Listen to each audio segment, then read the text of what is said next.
23រឿងអេលីសាសេដ្ឋីមេដាបេដាតែងប្រាថ្នាឲ្យប្រយោជន៍ដល់បុត្រធីតាក្នុងការកន្លងទៅហើយព្រះបាទព្រហ្មទត្តសោយរាជសម្បត្តិក្នុងក្រុងព្រះនសីកាលនោះមានមហាសេដ្ឋីម្នាក់មានសទ្ធាមាំក្នុងព្រះពុទ្ធសាសនាបានបំពេញសតបទទាំង7ប្រការដោយបរិបូរណ៍ជាអ្នកមានចិត្តក្នុងការឲ្យទានបានសង់សាលាឆោតទានជាច្រើនខ្នងមហាសេដ្ឋីនោះមានកូនប្រុសមួយឈ្មោះអេលីសាជាទីស្រឡាញ់ពេញចិត្តក្រៃពេកដល់ពេលជាស្លាប់បានហៅអេលីសាជាកូនមកប្រគល់ទ្រព្យសម្បត្តិឲ្យហើយប្រាប់ឲ្យខំធ្វើទានតាមដំណើរដែលខ្លួនបានធ្វើលុះស្លាប់ទៅបានទៅកើតជាព្រះអិនព្រះបាទព្រហ្មទត្តកាលបើមហាសេដ្ឋីស្លាប់ហើយក៏តាំងអេលីសាសេដ្ឋីបុត្រនោះជាមហាសេដ្ឋីអេលីសានោះជាមនុស្សពិការមានជើងខ្ចក់ដៃខ្ញាងណាថ្មីស្រលៀង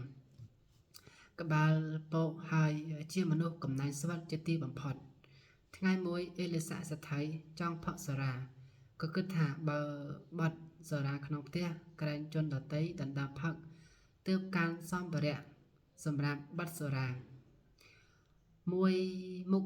បន្តិចចូលទៅបាត់ក្នុងព្រៃ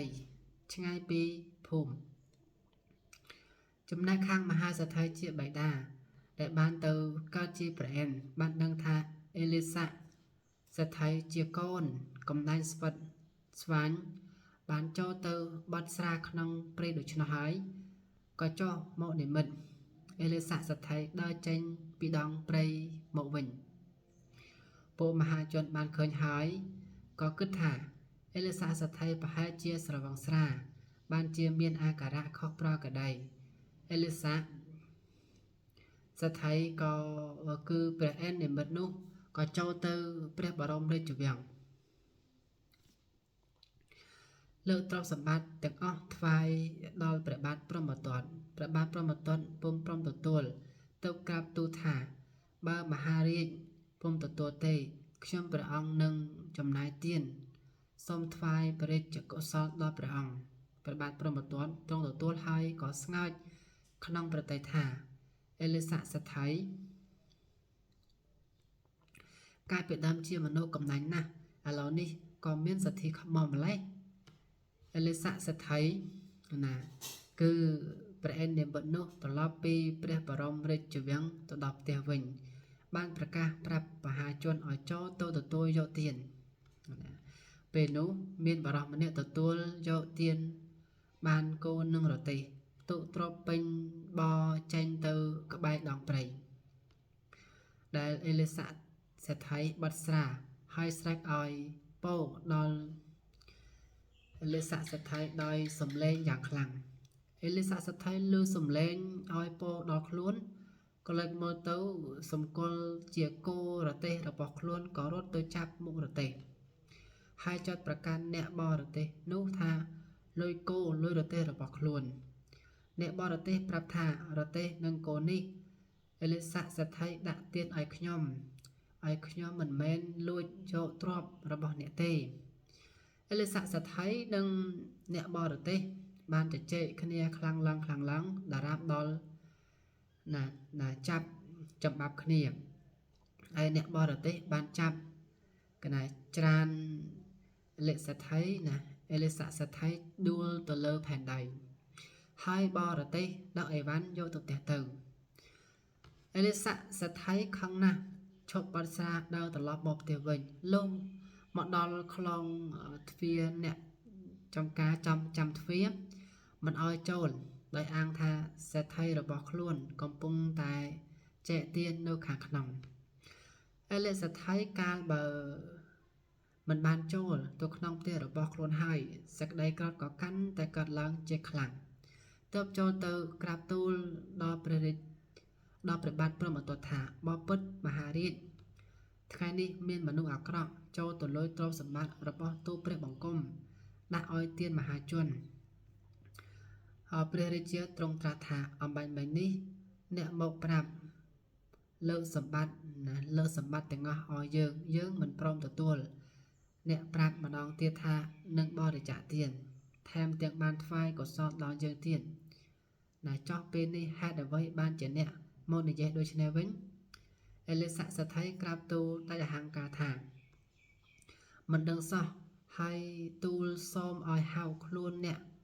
ទូលមុនមកពិចារណាព្រះបាទព្រហ្មទត្តទ្រង់ចាត់ឲ្យមហារាជកោះយកខ្លួនអ្នកចង់ចម្លើយមកដល់ស្រាប់តែមានរូបដូចគ្នាឥតប្លែកត្រង់ណាឡើយអ្នកដើមចោទថាខ្លួនជាអេលីសាសថៃអ្នកចុងក្រោយចោទថាខ្ញុំជាអេលីសាសថៃដែរជជែកតវ៉ាគ្នាមិនដាច់ស្រេចទើបអ្នកដើមចោទអាងយកមុខណាយកមនុស្សក្នុងផ្ទះជាមន្ទោស័ក្តិសិទ្ធិឯមន្ទោស័ក្តិសិទ្ធិនោះបានចង្អុលយកមុខអ្នកចង់ចម្លើយថាជាសទ្ធិរបស់ខ្លួនអ្នកដើមចោទគឺវេលិស័ក្តិសិទ្ធិមែនទេនោះមិនព្រមនិយាយអាងថា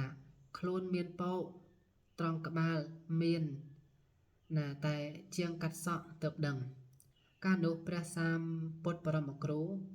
ទ្រង់សោយរាជប្រជាជាជាងកាត់សក់ព្រះបាទព្រហ្មទត្តទ្រង់ត្រាស់បង្គាប់ឲ្យហៅជាងកាត់សក់នោះមក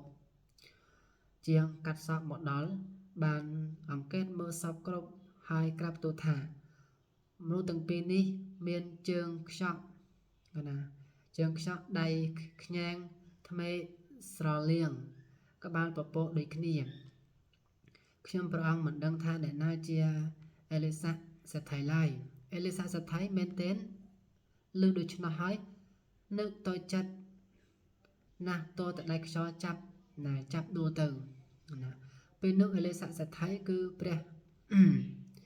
អេននិមិត្តក៏คล้ายជាព្រះអេនវិញហោះឲ្យដល់អាកាសលុះអេលីសាសថៃដឹងខ្លួនឡើងទើបប្រាប់ថាខ្ញុំជាបេតារបស់អេលីសាសថៃបានសង់រោងទានបំពេញការកុសលដរាបដល់អស់ជីវិត